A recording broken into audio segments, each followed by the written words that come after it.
Good day, pan fishing type individuals. So, before I switched to bass and made an attempt to make some progress in catching something, and the wind robbing me of that opportunity, as much as I did with panfish, I went to my normal Scottsdale spot that I did really good at yesterday.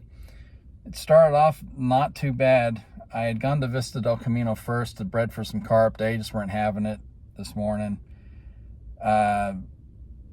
It got so windy I couldn't even toss into the culvert like I usually do, because it was almost white capping.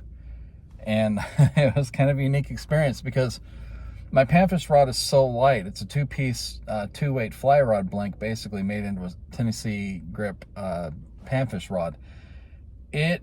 The wind was blowing so much that I couldn't get a clean shot into the culvert because it was flexing my rod when I was trying to cast.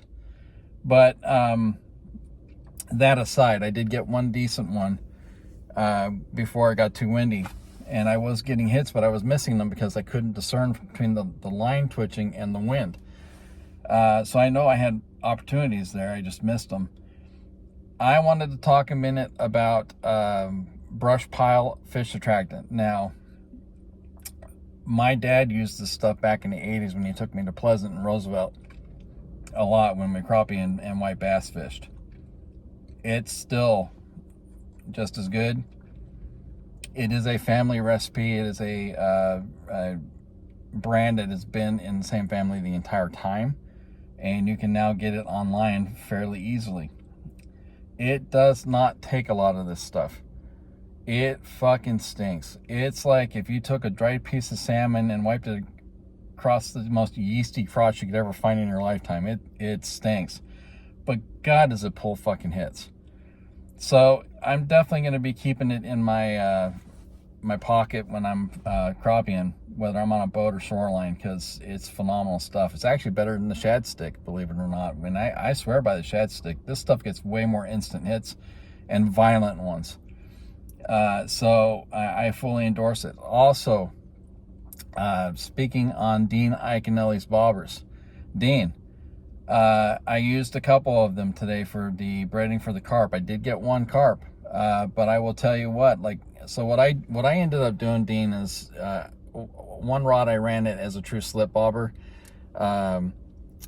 swivel downline with the leader and a split shot above it, and then just the rubber stop above it. It worked flawlessly, cast great, sat down the right way. But the one that I had for breeding for carp, I had split shot, swivel, leader, bear hook, and then two rubber stoppers. So I did not run it as a slip bobber. I ran it as a pin bobber, but I only used two bobber stops. I did not use any of the clip-on swivels or any of that. I kept it very simple. Laid nice and sideways and flat.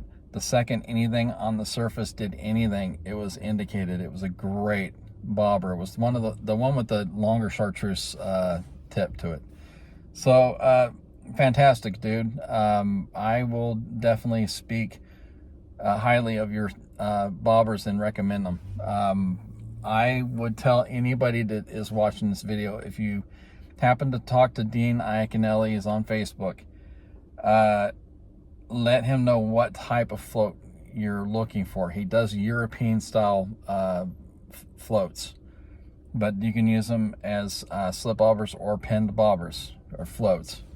They are much more sensitive than the typical slip bobber or pin on bobber.